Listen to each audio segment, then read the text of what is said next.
வணக்கம். வாழ்க வளமுடன், வாழ்க வையகம்.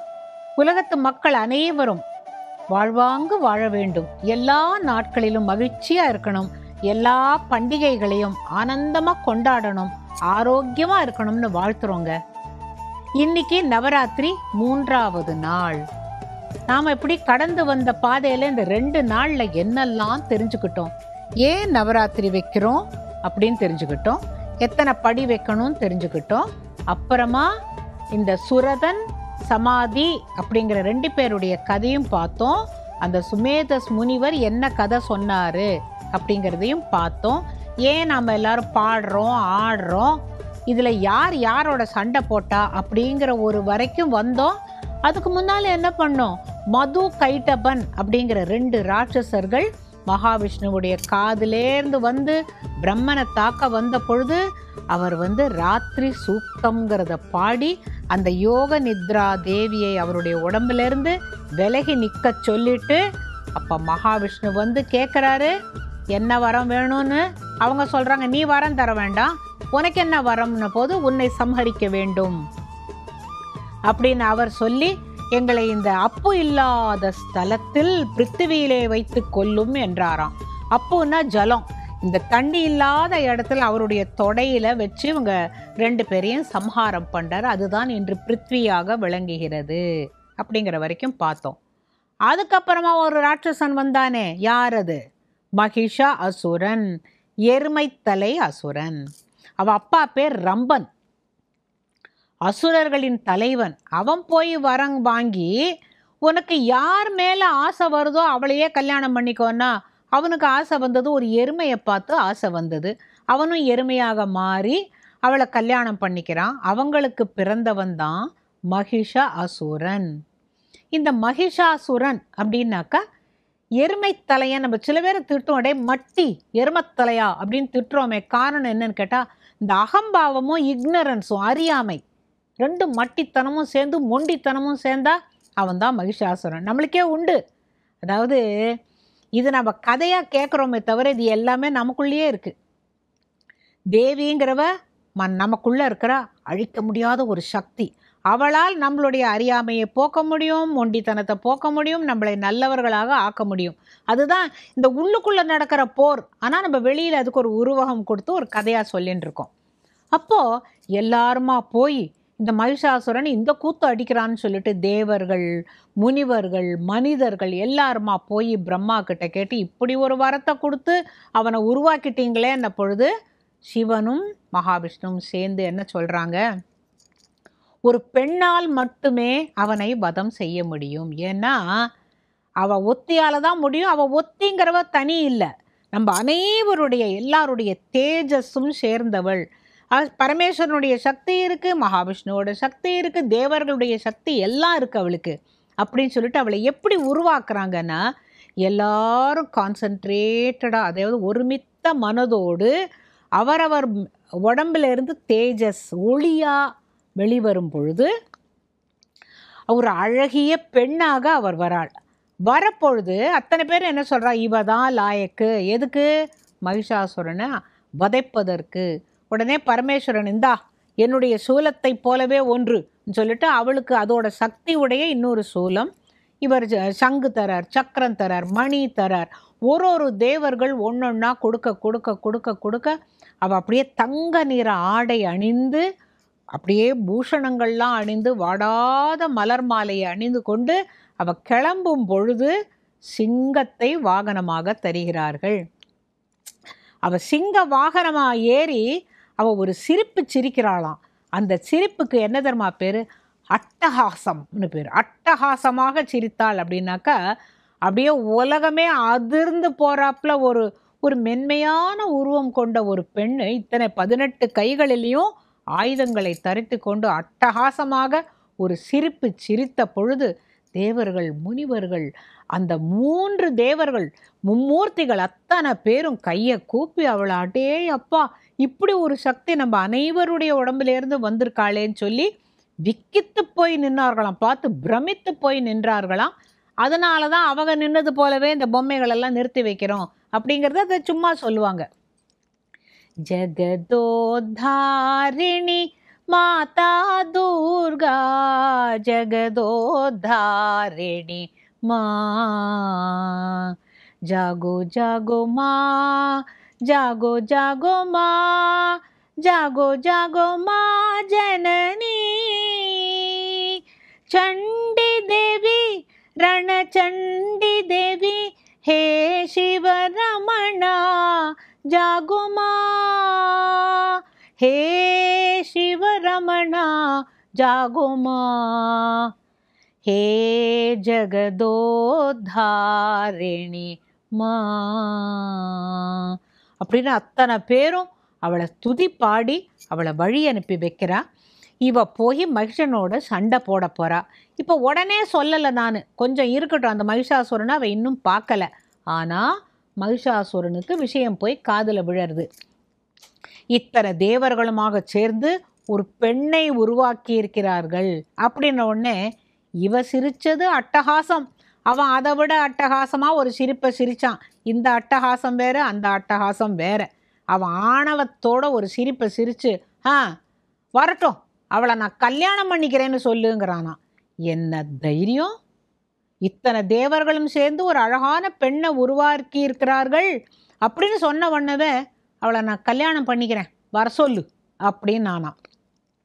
அவன் வரதுக்குள்ள உங்களுக்கு இந்த நவராத்திரி பற்றி இன்னும் சில விஷயங்கள்லாம் சொல்கிறேன்.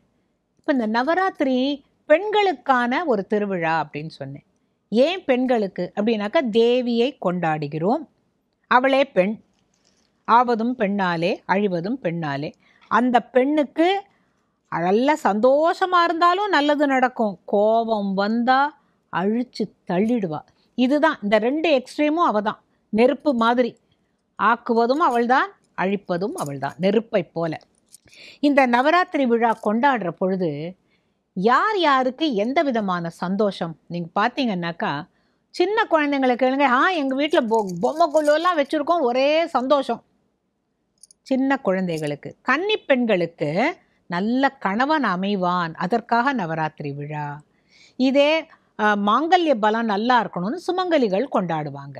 மூத்த சுமங்கலிகள் என்ன செய்வாங்கன்னாக்கா, இந்த உலகத்தில் எல்லாரும் நல்லா இருக்கணும், யாரும் கஷ்டப்படக்கூடாது அப்படின்னு பொதுவாக வேண்டிப்பாங்க. அந்த மெச்சூரிட்டி இந்த சின்ன வயசுலேருந்து இப்படி வரும் ஒரு ஒரு வயசுக்கு. அதனால தான் இந்த நவராத்திரியை பலவிதமாக கொண்டாடுவாங்கன்னு சொன்னேன். ஒன்றுமே தெரியாத பாமர மக்கள் வெறும்ன கொலு வச்சுட்டு, ஆனால் வைக்கிற முறை இருக்குதுன்னு சொன்னேனே, இதில் என்ன வைக்கணும், அதில் என்ன வைக்கணும், இதில் என்ன வைக்கணும், இந்த படியில் என்ன வைக்கணுங்கிறது ஒரு முறை இருக்குது.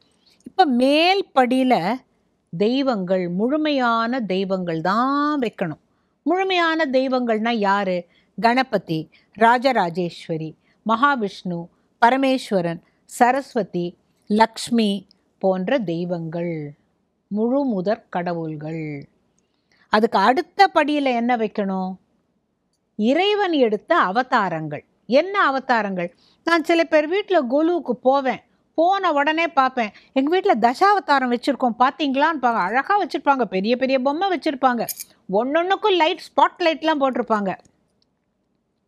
ஆனால் அந்த ஆர்டர் தப்பாக வச்சுருப்பாங்க. நமக்கு கோபமாக வரும். ஏன்னு கேட்டால், கொலு வைக்கிறது பெருசு இல்லை, எப்படி வைக்கணும், என்ன வைக்கணும்னு தெரியணும். இப்போ மேல் படியில் முழு முதல் கடவுள்கள் மட்டும்தான். என்ன சொன்னேன்? பார்வதி, மகாலட்சுமி, துர்கா அதெல்லாம் வைக்கலாம், பரமேஸ்வரன் வைக்கலாம், விஷ்ணு வைக்கலாம், பிரம்மா வைக்கலாம், கணபதி வைக்கலாம். அங்கே போய் மரப்பாச்சி வைக்கக்கூடாது. இதெல்லாம் முழு முதல் கடவுள். இங்கேருந்து வரலாம், மேல் படி உச்சிப்படியில் இது, அடுத்த படியில் இந்த தசாவதாரம், இறைவன் எடுத்த அவதாரங்கள் வைக்கலாம். அதுக்கு ஒரு முறை இருக்குது. எல்லார் வீட்லேயும் நான் சொல்லுவேன், உங்களுக்கு தெரியல, நான் இங்கே கொண்டாங்கோ, ஒரு பேப்பரில் நான் எழுதி தரேன், அதை அடியில் ஒட்டிக்கோங்க. ஏன்னா தெரியாது, எதுக்கடுத்தது எது வைக்கணும்னு தெரியாது. மத்ச, கூர்ம, வராக, நரசிம்ம, வாமன, பரசுராம, ராம, பலராம, கிருஷ்ண, கல்கி, இந்த 10 அவதாரங்களும் இந்த ஆர்டரில் வரணும். இல்லை எங்களுக்கு ஒரு ஒரு முகம் கன்ஃபியூஸ் ஆகிடுறது. எப்படி கன்ஃபியூஸ் ஆகும்? இல்லை இந்த கல்கி குதிரை முகமாக இருக்கா, இது வராக முகமாக இருக்கா, எங்களுக்கு எதுன்னு தெரியலன்னு. அங்கே தான் இங்கே மகிஷாசுரன் எல்லாரும் எங்கேயோ இல்லை, நமக்குள்ளேயே தான் இருக்கான். இந்த அறியாமை, தெரியலனாக்கா தெரிஞ்சுக்கணும், அந்த ஆர்வம் வேணும். ஏதோ வச்சோம், ஏதோ கொலு வச்சோம் இல்லை, முறைப்படி வச்சாதான் அடுத்த தலைமுறைக்கு புரியும். மத்ஸ்ய கூர்ம வராக நரசிம்ம வாமன பரசுராம ராம பலராம கிருஷ்ண கல்கி இப்படின்னு இந்த ஆர்டரில் நீங்கள் அதை எழுதி வச்சுருங்க. ஸோ தட் யாரும் நம்பர் போட்டு வச்சுருங்க, 1 2 3 4 5 6 7 8 9 10 அதை போட்டுடணும். ஸோ இப்போ இதில் அவதாரங்கள், 2வதுல அவதாரங்கள், 3வதுல இந்திரன், அஷ்டதிக் பாலகர்கள், நவக்கிரக நாயகர்கள், அதெல்லாம் இப்போ கிடைக்கிது. அந்த காலத்திலேயே உண்டு நவக்கிரக. நமக்கு இல்லாட்டா எப்படி தெரியும்? சனீஸ்வர பகவான் கருப்பாக இருப்பார், அப்புறம் சூரியன் சிகப்பாக இருப்பார், இதெல்லாம் அந்த பொம்மைகளை பார்த்து தான் நமக்கு தெரியும். அதுக்கும் அடுத்த படியில் 4வது, நான் இப்போ அந்த மொத்தம் 9 படி வைக்கிறதுல சொல்ல போகிறேன், சரியா? அதில் உங்களுக்கு எது வேணுமோ குறுக்கி வச்சுக்கலாம். இந்த 4வது படியில் 3வதுல நவக்கிரக நாயகர்கள், தேவர்கள், அஷ்டதிக் பாலகர்கள்லாம் வைக்கலாம். அதுக்கும் அடுத்த படியில் ரிஷிகள், முனிவர்கள், சித்தர்கள், யோகிகள். இப்போ அகஸ்திய முனிவர், அது போல் முனிவர்கள், யோகிகள், சித்த புருஷர்கள். இந்த இடத்துல நாம் குருமார்களை வைக்கலாம். அந்த அவதாரம் வேற, இந்த அவதாரம் வேற. இந்த அவதாரம்ங்கிறது நாமக்கெல்லாம் ஒரு குருவாக இருந்து வழிகாட்டுவதற்காக வந்த குருமார்களையும் ரிஷி முனிவர்களோட சேர்த்து வைக்கலாம். அந்த படியில், அந்த 4வது படியில் கலசம் வைக்க முடியும், வைக்கலாம். 4வது படியில் தான் கலசம் வைக்கணும் அப்படின்னு ஒரு கணக்கு இருக்குது. இந்த 5வது படியில் அரசர்கள். இப்போ பகீரதன் எப்பேற்பட்ட பிரயத்தனம் பண்ணினா, அரசர்கள்ங்கிற பொழுது அர்ஜுனன், பீமன், பஞ்சபாண்டவர்கள் வைக்கலாம். அரசர்கள்னு நிறைய பேர், நிறைய அந்த காலத்துலலாம் கிடைக்கும். இப்படி இப்படி கை வச்சுக்கிட்டு, கையில் கத்தி வச்சுக்கிட்டெல்லாம் ராஜா, அல்லி, சுபத்ரா இவங்கெல்லாம் கூட கிடைக்கும். அந்த மாதிரி ராஜாக்களை பற்றி வைக்கலாம். அதுக்கும் அடுத்த படியில் தான் 6 அறிவுள்ள நாம சாதாரண மனிதர்கள் நம்ம எப்படி கல்யாணம் பண்ணுறோம், ஒரு நாதஸ்வர செட்டு, ஒரு கச்சேரி செட்டு, இதெல்லாம் வைப்பாங்க. அதுக்கும் அடுத்த படியில் இந்த வியாபாரிகள், செட்டியார் அம்மா பொம்மையை வச்சுட்டு உப்பு, புளி, துவரம்பருப்பு, உளுத்தம்பருப்பு எல்லாம் வச்சுருப்பாங்க. இதில் என்ன தெரியுமா விசேஷம்? செட்டியார் பொம்மை வைக்கணும் இந்த குழந்தைகள்லாம் அடிச்சுப்பாங்க. அப்போ எனக்கு நடந்த அனுபவத்தை சொல்கிறேன். எங்கள் பாட்டி சொல்லுவாங்க, போய் கொஞ்சம் புளியும் கல்லுப்பும் இருக்கும் எடுத்துன்னு வா அப்படிம்பாங்க. ஒரு குழந்தை ஓடி போய் கொஞ்சம் ஒரு சின்ன புளி உருண்டை, கொஞ்சம் உப்பு எடுத்துன்னு வருவா. அதுக்குன்னு கிண்ணம் இருக்கும், அதில் போடுவா. நீ போய் உளுத்தம்பருப்பு, துவரம்பருப்பு, பயத்தம்பருப்பு எடுத்துன்னு வாம்பா. நம்ம முழிப்போம், எது உளுத்தம்பருப்பு, எது துவரம்பருப்பு? அப்போ தெரிஞ்சுக்கிறதுக்கு ஒரு வாய்ப்பு. உள்ளே போய் கேட்கணும், அம்மா துவரம்பருப்பு எதுமா, உளுத்தம்பருப்பு எதுமா அப்படின்னாக்கா, இது பார் சிகப்பாக இருக்கு பாரு, இது துவரம்பருப்பு. இது பார் முழுசாக இருக்கு பாரு, இது உளுத்தம்பருப்பு. கொஞ்சம் மஞ்சளாக இருக்கு பாரு, அது பயத்தம்பருப்பு.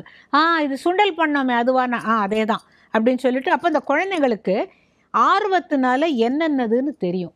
இதை என்னமோ ஒரு கடை வச்சு, அங்கே ஒரு தராசு வச்சு, அப்புறம் படி, ஆழாக்கு, உழக்கெல்லாம் வச்சு, ஒரு கல்லாப்பட்டி வச்சு அதில் காசெல்லாம் போட்டு அது வைக்கிற போது என்ன த்ரில்லிங்காக இருக்கும் தெரியுமா?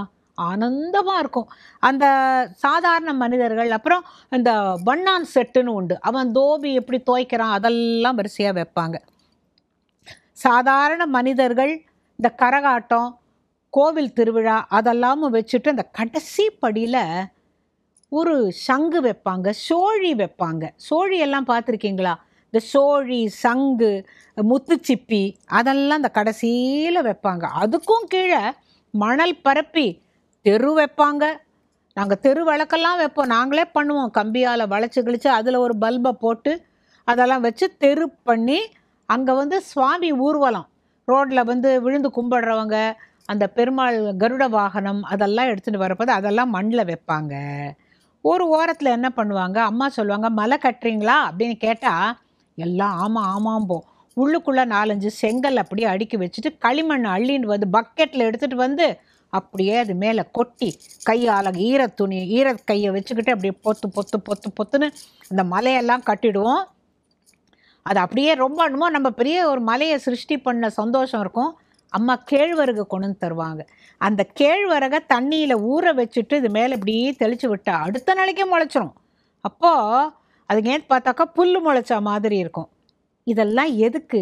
ஏன் நவராத்திரி போது மட்டும் ஒரு ஒரு ரிவர் மாதிரி நீல கலர் பேப்பர்லாம் உருட்டி வைப்போம். நிறைய வீடெல்லாம் பேப்பரில் பண்ணி அங்கங்கங்க வைப்போம். தெரு, இது கிராமம், கிணறு, கிணத்துல பெண்கள் தண்ணி இறைக்கிறது, இதெல்லாம் வைப்போம். இந்த மலை எதுக்கு சொல்கிறேன். மலையில் முளைச்சிருக்கிற அந்த கேழ்வரகை இதை பார்த்தா புல்லு மாதிரி இருக்குன்னு சொன்னேன். நாம் எல்லாரும் எப்படி எத்தனை பிறவிகள் இருக்குன்னு சொன்னேன். 7 வகையான பிறவிகள் இருக்கு. ஓரறிவு உள்ள புல்லு, 2வது அறிவுள்ள பறவைகள், அப்புறமா கொஞ்சம் கொஞ்சம் அதிகமான மிருகங்கள், அதுக்கும் மேலே நல்ல ஒரு குரங்கு மாதிரி 5 அறிவு இருக்கிற மிருகங்கள். இப்படி இதெல்லாம் வைக்கிற பொழுது நீ முதல்ல புழுவாக இருந்த, அப்புறம் பூச்சியாக இருந்த, அப்புறம் நத்தையாக இருந்த, நண்டாக இருந்த, நீ இதுவாக பிறந்த அதுவாக பிறந்த, ஒரு படியாக நாம் தாண்டி தாண்டி தாண்டி தாண்டி தாண்டி கடைசியில் 6 அறிவுள்ள மனிதனாக பிறக்கிறோம். அப்போ சரி, இந்தப்படி படிப்படியாக ஏறிண்டு வரும்போது நீ நல்ல வாழ்க்கை வாழ்ந்தேன்னா நீ ஒரு சித்த புருஷனாகலாம். எந்த படிக்கு வந்துட்டோம்? அப்புறம் அங்கேருந்து அதை விட உயர்ந்த தசாவதாரம் போன்ற உனக்கு ஒரு வலிமை கிடைக்கும். இப்போ மத்ஸ்ய அவதாரம் என்ன பண்ணது, கூர்ம அவதாரம் என்ன பண்ணது, இது அத்தனையும் சேர்ந்து உனக்கு வலிமை வரும். அதுக்கும் மேலே இறைவன், மீண்டும் பிறவாத நிலை, நீ இறைவனோடு சேர்ந்து ஒன்றாகிடுவாய். அப்போ 1ஆம் படியிலிருந்து இத்தனை படிகள் கடந்து கடந்து கடந்து கடந்து கடந்து கடைசியில் மனிதன் என்பவன் தெய்வமாகலாம் இல்லையா? எப்படி? இங்கெல்லாம் இத்தனை பிறவி தாண்டி இறைவனோடு ஒன்றுகிற நிலை. இந்த கன்னிப்பெண்கள் சின்ன குழந்தைய கூப்பிட்டு அதை முதல் நாளைக்கு அதை உட்கார வச்சு அதையே தெய்வமாக, அந்த அனுபவம்லாம் நடந்திருக்கு. எனக்கு மாலையெல்லாம் போட்டு சந்தனம் குங்குமம்லாம் வச்சு வளையெல்லாம் வாங்கி கொடுத்து பாவாடை சட்டை துணியெல்லாம் கொடுத்து எனக்கு விழுந்து நமஸ்காரம் பண்ணும்போது எனக்கு அப்போ ஒரு 7-8 வயசு இருக்கும். அப்போ பாட்டிகிட்ட கேட்டேன், என்ன பாட்டி எனக்கு போய் எல்லாரும் நமஸ்காரம் பண்ணுறாங்க? பைத்தியம், உனக்கு இல்லை, உனக்குள்ளே இருக்கிற அம்பாளை. அப்போ உனக்குள்ள அந்த சக்தி இருக்கா இல்லையா? யா தேவி சர்வபூதேஷு மாத்ருரூபேண சம்ஸ்திதா நமஸ்தஸ்யை நமஸ்தஸ்யை நமஸ்தஸ்யை நமோ நமஹ. மாத்ருரூபேண, இவ எப்படி மாத்ரு? பெண் குழந்தையாக பிறக்கிறாள். சின்ன கன்னியா பெண்ணாக இருக்கா. அவளே கன்னிகையாக குமரியாக வளர்கிறாள். அவளே தாயாகிறாள், அவளே மாமியாராகிறாள், அவளே பாட்டியாகிறாள். இப்படி ஒரு பருவமாக மாறி மாறி மாறி முதிர்ந்த வயசில் அவள் என்ன நினைக்கிறா? நல்ல நிறைவான வாழ்க்கை வாழ்ந்தாச்சு தேவி, இனிமே எனக்கு பிறவி வேண்டாம், உன்னோடு என்னை சேர்த்து நுடு, நான் மீண்டும் பிறவாத நிலை அடைய வேண்டும், இத்தனை படிகளை கடக்க வேண்டும் என்ப ஒரு பெரிய உண்மையை, பெரிய தத்துவத்தை ஒரு நவராத்திரி நமக்கு சொல்கிறது. அதே போல் யார் வந்தாலும் எல்லாருக்கும் வெத்தலை பாக்கு சமமாக கொடுக்கணும், எல்லாருக்கும் சுண்டல் தரணும். சுண்டல்னு உடனே ஞாபகம் வருது, எதுக்கு சுண்டல் கொடுக்குறாங்க? வேற ஏதாவது கொடுக்கக்கூடாதா அப்படின்னாக்கா கொடுக்குறாங்க. மற்ற வீட்டில் மைசூர் பாக்கு ஜிலேபி எல்லாம் கொடுக்குறாங்க. அது அல்ல. அந்த நவராத்திரியின் பொழுது அவங்க விரதம் இருப்பாங்க. விரதம் இருக்கிறதுனாக்கா ஜாஸ்தி எல்லாத்தையும் வாரி வளைச்சி சாப்பிட மாட்டாங்க. எளிய உணவு சாப்பிட்டு அந்த பாக்கி நேரத்தில் தேவியை நினச்சி ஏதோ பாட்டு பாடி அதெல்லாம் செய்வாங்கல்ல. இந்த புரோட்டீன் என்ன எதில் இருக்குது? புரதச்சத்து எதில் இருக்குது? சுண்டலில் தான் இருக்குது. பருப்பு வகைகளில் தானே இருக்குது. அதை முதல் நாள் ஊற போட்டு அடுத்த நாளைக்கு விதவிதமாக சுண்டல் தரதுக்கு காரணம் அந்த உடம்புக்கு தெம்பு வேணும். அடுத்த நாள் திருப்பி விரதம் இருக்கணும்னா இந்த சுண்டலை நாம் என்ன சாப்பிட்றோமோ அதை இந்த நவராத்திரியில் இருக்கிற இந்த அம்பாள் கொலுவீற்று இருக்கும் இந்த அம்பாளுக்கே வச்சு நிவேதனம் பண்ணிட்டு மறக்காமல் தினமும் கோலம் போடணும். இந்த ஆரத்தி கரைச்சி வைக்கணும்னு சொன்னேன். யாரான்னு கேள்வி கேட்பீங்கன்னு நினச்சேன், யாரும் இதுவரைக்கும் கேட்கல, நானே சொல்லிடுறேன். துர்க்கைக்கு என்ன நிறம்? சிகப்பு. மகாலட்சுமிக்கு என்ன நிறம்? மஞ்சள். சரஸ்வதிக்கு என்ன நிறம்? வெள்ளை. இவ 3 பேரையும் ஒரே நேரத்தில் ஆரத்தி எடுத்து நாம் கும்பிடணும். அதாவது அவளுக்கு திருஷ்டி படக்கூடாதான். இவ்வளவு அழகாக கொலுவீற்று இருக்கும் இந்த அன்னைக்கும் இந்த தெய்வங்களுக்கும் கண்ணு படக்கூடாதுங்கிறதுக்காக ஆரத்தி கரைக்கிறோமே. அதில் என்ன போடுறோம்? ஒரு தாம்பாளத்தில் என்ன எடுக்கிறோம்? தண்ணி. அதில் கொஞ்சம் மஞ்சள். மஞ்சள் யார்? மகாலட்சுமி. கொஞ்சம் சுண்ணாம்பு போடுறோம். யார்? சரஸ்வதி. இதெல்லாம் போட்டு நீங்கள் கலந்தீங்கன்னா என்ன ஆகுது? சிகப்பு நிறத்தில் துர்க்கையின் நிறம் வருதா இல்லையா? ஆக இந்த 3 பேரும் கலந்த அந்த ஆரத்தியை அவங்க முன்னால் வைக்கணும் தினமும். அப்புறம் கடைசியில் எல்லாரும் வந்து பாடிட்டு சுண்டெல்லாம் வாங்கிட்டு போன பிறகு இந்த ஆரத்தியை எடுத்து அம்பாளுக்கு 3 தரம் சுழட்டிட்டு ஒரு ஓரமாக வச்சிடலாம், அப்புறம் கொட்டலாம். இதுதான் முறை. தெரிஞ்சவங்க தெரியாதவங்க புதுசாக வைக்கிறவங்க யாராக இருந்தாலும் இது கோலம் போடணும், ஆரத்தி எடுக்கணும், அது ஞாபகம் வச்சுக்கணும். முடிஞ்ச வரைக்கும் சாதாரணமாக எல்லாரும் படுக்க போகிறதுக்கு முன்னால் அந்த நவராத்திரி கொலுவிற்கு ஒரு நமஸ்காரம் பண்ணுன்னு எங்கள் பாட்டி சொல்லுவாங்க. ஸோ நாங்கள் இது அத்தனையுமே தெய்வமாக நினைத்து யாரை இந்த கல்யாண செட்டு, டான்ஸு செட்டு, யாரை பார்த்தாலும் அம்மி குழவி என்னெல்லாமோ இருக்கும், எல்லாத்துக்கும் சேர்ந்து எல்லாவற்றிலும் யா தேவி சர்வபூதேஷு மாத்ருரூபேண சம்ஸ்திதா நமஸ்தஸ்யை நமஸ்தஸ்யை நமஸ்தஸ்யை நமோ நமஹ அப்படின்னு சொல்லி எல்லா உயிர்களிலும் அன்னை வடிவாக விளங்குபவளே தாயே உன்னை கும்பிடுகிறோம் அப்படின்னு சொல்லிட்டு ஒரு நமஸ்காரம் பண்ணுறது வழக்கம். ஆமாம், மகிஷாசுரன் கதை சொல்கிறேன்.